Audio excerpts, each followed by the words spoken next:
তো বন্ধুরা, তো দেখো আমি ফ্লিপকার্ট থেকে একটা মোটর অর্ডার দিয়েছিলাম, তা চলে এসেছে। তা আগেই আনবক্সিং হয়ে গেছিলো, যেহেতু এসে খুলে দেখিয়ে দিয়েছিলো জিনিসটা আমাকে ঠিক আছে নাকি। কী কী দিয়েছে চলো দেখো তোমরাও কী কী দিয়েছে।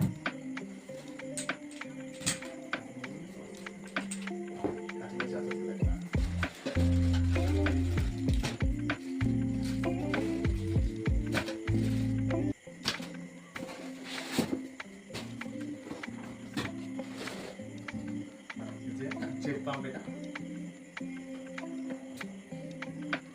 এর সঙ্গে এতগুলো টুলস দিয়েছে।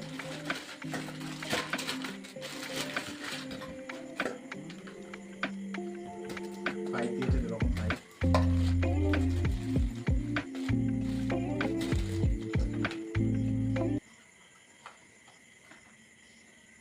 কাছে মেরে দাও।